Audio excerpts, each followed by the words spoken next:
Today is April 28, 2020, and as we count down the last few days, hopefully the last few days of the quarantine here in Washington State, Governor Inslee is now tentatively wanting to reopen things on May 3rd, I think. As we count down those last few days, I wanted to talk about a paradox or a fallacy that I often fall for.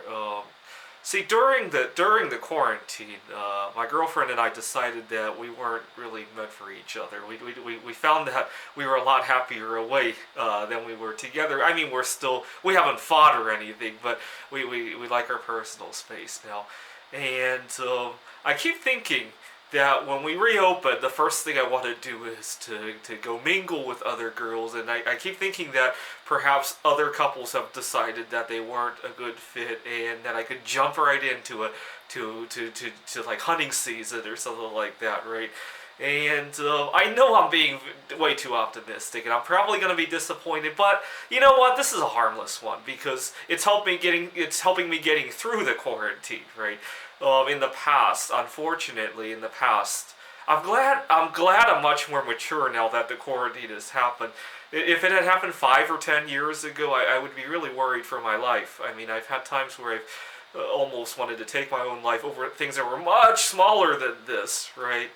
So this, in this case, being a little bit more optimistic than was deserving of probably not the end of the world. But it's this kind of optimism that causes me to stay in rotten relationships or to stay in jobs that I really shouldn't stay at, right? I do private tutoring, and sometimes I have a client I really should get out of, and I get optimistic. I think they're going to bring more business.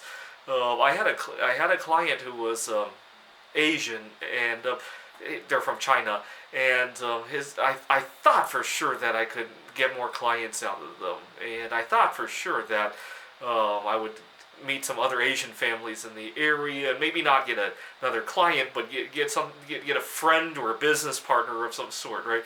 To make social networking, if you will, right? At the time, I had just moved to the Seattle area, but it's this kind of optimism that allows me to do that, right? I need to break this kind of habit. At the same time, the optimism is what allows me to take on a healthy lifestyle, even if I don't get an immediate reward out of it, right? So it's been 16 and a half years since I last since I quit drinking soda, right? And at the beginning, there were obviously challenges, right? It was an adjustment.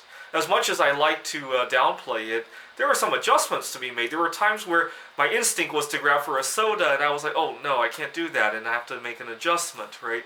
But optimism sometimes gets me through that, right? I think about 10 years down the road when I'm not being controlled by the soda, and how great life will be, right? How I'll have all these superhuman strengths, and I remember as a teenager, I conjured up all sorts of things I would have that have not come to pass. So optimism like that helps in that regard, right? It doesn't help when I'm trying to stick out a bad situation, thinking that it's going to buy me something down the road, right? I do that way too much, and I need to correct for this bias, right? I'm glad it got me through the quarantine, but I need to use this tool correctly going forward afterwards. Thanks for watching.